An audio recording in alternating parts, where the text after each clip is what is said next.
This channel does not promote any violent, harmful, or illegal activities. All content provided by this channel is meant for an educational purpose only. Cancer Healer Center, a new beginning. খড়ের গাদা থেকে যুবকের পোড়া ঝলসানো দেহ উদ্ধার। দেখুন সেই ছবি। পাশেই পড়ে রয়েছে পোড়া স্কুটার। যুবকের দেহ উদ্ধারকে ঘিরে হেমতাবাদের থানার ব্যাপক চাঞ্চল্য। স্থানীয়ভাবে জানা গেছে মৃতের নাম বিট্টু খেত্রী। শুক্রবার রাত থেকে তিনি নিখোঁজ ছিলেন। আজ সকালে স্থানীয়রা তার দেহ জ্বলতে দেখে পুলিশে খবর দেন। ঘটনাস্থলে পৌঁছয় রায়গঞ্জ জেলার উচ্চ পদস্থ কর্তারা। হেমতাবাদ থানার বিশাল পুলিশ বাহিনীও ঘটনাস্থলে পৌঁছয়। কিন্তু গোটা ব্যাপারটাই ভীষণ রহস্যজনক। একদিকে যুবকের ঝলসানো দেহ খড়ের গাদার মধ্যে, কারা ফেলে গেল, কারা খুন করলো সেই প্রশ্ন উঠছে। তার পাশাপাশি পাশে পোড়া স্কুটার পড়ে রয়েছে। এটা তো একদম মর্মান্তিক ঘটনা। এরকম ঘটনা আমাদের বাঙাল বাড়িতে ঘটেনি, কিন্তু এটা ঘটছে। মানুষ তো আতঙ্ক হয়ে গেছে যে এইভাবে যে এই বিট্টুকে, ছেলেটা খুব ভালো শান্তপ্রিয় ছেলে ছিল, বিজনেস করে চলতো, কিন্তু এই যে খণ্ড খণ্ড করে ওকে পুড়িয়ে মারলো, এটা আমি চাচ্ছি পুলিশ সঠিক তদন্ত করে তার ব্যবস্থা নেওয়া হোক। এটা মানুষ এখন আতঙ্কে আছে। কথা বলবো, আমাদের সঙ্গে রূপক রয়েছেন প্রতিনিধি টেলিফোন লাইনে। রূপক, কারা ওই যুবককে খুন করে ফেলে গেল, কেন ফেলে গেল, এখনো পর্যন্ত পুলিশ সূত্রে কি জানা যাচ্ছে?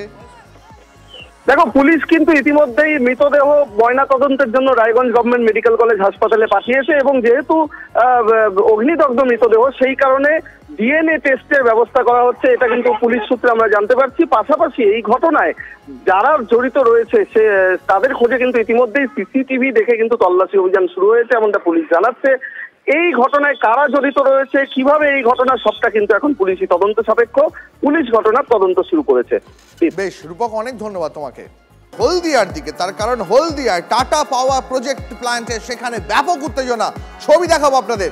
টাটা পাওয়ার প্ল্যান্টে উত্তেজনা, সেখানে ভারতীয় কিষাণ মজদুর সঙ্গে তৃণমূল সমর্থিত যে ইউনিয়ন, তাদের কর্মীদের ব্যাপক সংঘর্ষ দেখতে পাচ্ছেন আপনারা এই মুহূর্তে হলদিয়ার ছবি।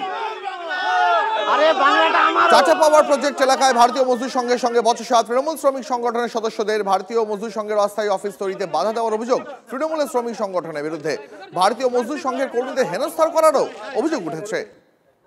অবশ্যই আইনি, এই অফিস করার সময় যেমন আইনি ব্যবস্থা নিয়েছিলাম, আমরা আগামী দিনে আইনি ব্যবস্থা নেব, এবং সারা হলদিয়ার সমস্ত কারখানার শ্রমিক বন্ধুদেরকে আহ্বান জানিয়ে 4-5 হাজার শ্রমিককে দাঁড় করে রেখেই আমরা ওই ইউনিয়ন অফিস করব।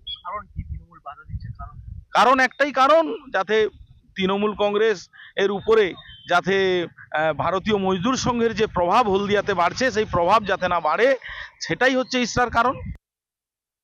শ্রমিক সংগঠন করতে গেলে তার নির্দিষ্ট কতগুলো নিয়ম কানুন আছে, সেইগুলো মেনে তাকে রেজিস্টার্ড হতে হয়, তার ম্যানেজমেন্টের দ্বারা স্বীকৃত হতে হয়, তবে তারা বৈধ বলে ঘোষণা হয়। এসব কিছুই নেই তাদের। সুতরাং তারা কি করে বলেন, আর আমাদের ওপরে দোষ দেওয়ার কোনো ব্যাপারই নেই, কারণ এটা তারা শুধুমাত্র নিজেদের যে অপদার্থতা, ব্যর্থতা এবং সার্বিকভাবে তারা যে হারিয়ে যাচ্ছে, সেইটাকে লাইমলাইটে নিয়ে আসার জন্য, তৃণমূলকে মেলাইন করার জন্য এটা করছেন।